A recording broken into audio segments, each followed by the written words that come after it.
Good morning, everyone. I'm Audie Cornish, and we begin with breaking news this morning. Chaos erupting on the streets of Minneapolis overnight after another shooting involving a federal officer.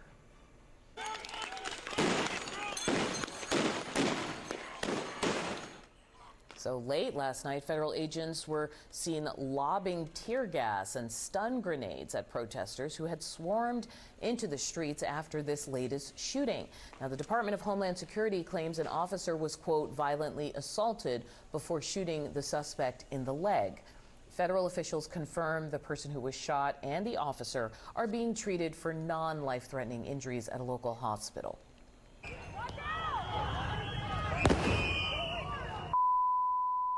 But in the meantime, some clashes with federal officers led to protesters throwing fireworks into the street. Local officials tried to urge calm as these tensions are rising. I urge anyone that is at the scene to leave immediately. This is already a very tense situation, and we do not need this to escalate any further. For those that have peacefully protested, I applaud you. For those that are taking the bait, you are not helping. Joining me now to talk about this is Jill Snider, retired New York City police officer. Thanks so much for being with us. And first, I want to start with the details, which I think not everybody has heard, but this is what the Department of Homeland Security is saying. They say the officer who opened fire was actually attacked by two other people while they were trying to make an arrest. So the statement claimed that people essentially came out of their homes with a snow shovel and a broom, that there was a scuffle, and in the process of this struggle on the ground, this is when this shooting happened.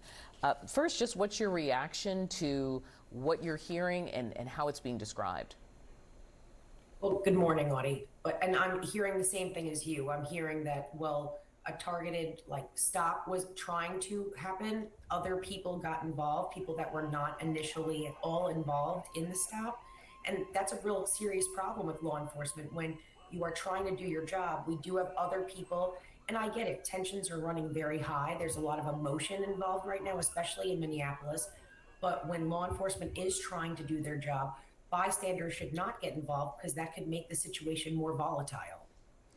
I was wondering how you feel watching these protests. Here we are 5 years after the protests over the death of George Floyd, and now local police, in a way, are in the middle, right? They have this massive surge of protesters and a massive surge of federal officers into the city who are very clearly operating on the defensive. What do you do in this situation? This is a challenging situation for local law enforcement because obviously they have their own job to do. They are there to protect the city. They are there to protect their constituents. They're there to protect the community. You have federal agents in there doing a separate job. They have their own mission. They have their own objective. They are working very siloed right now. They're not working in collaboration. It doesn't seem like there's constant communication between the two entities. And sadly, regular citizens really don't understand the distinction between what the local police, Minneapolis police, and what federal agents, ICE, or whomever is in there. They don't get what the two are doing. So this is a real problem, and this is why you're seeing these protests. This is why you're seeing this anger and this tension from the community.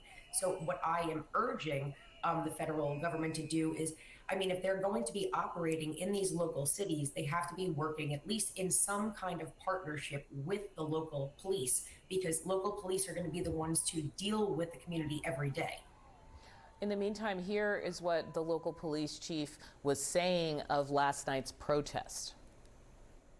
It has absolutely become an unlawful assembly. There are individuals throwing fireworks at police officers, individuals throwing ice, rocks, other projectiles at police officers.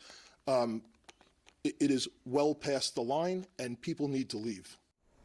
We're hearing this message over and over again to the protesters themselves. I want to get your point of view of the crowd control or lack thereof, because we are actually all familiar with images of protests against law enforcement. And I remember, the lineups or the barricades, or just there seemed to be more structure than what we're looking at now. Well, we used to have different deployment strategies when dealing with protesters, but after the George Floyd protests, a lot of agencies they didn't establish that barrier line anymore like we used to have, because there was actually lawsuits that impended from that.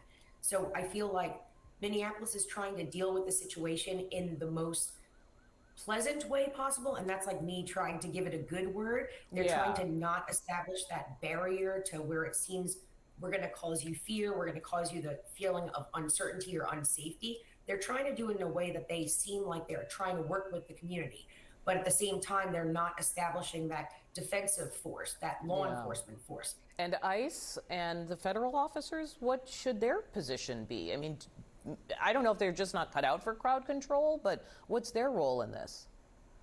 Well, typically that is not their job at all. It's local law enforcement would deal with protests, would deal with any kind of assemblies of the public. Federal agents, that's not at all part of their job description. They are there for a certain mission. They are there for a certain, but they have their target or their objective. But again, and this is why we've been talking about it, for me and you have been on several times in the last couple of months talking about the difference and distinction.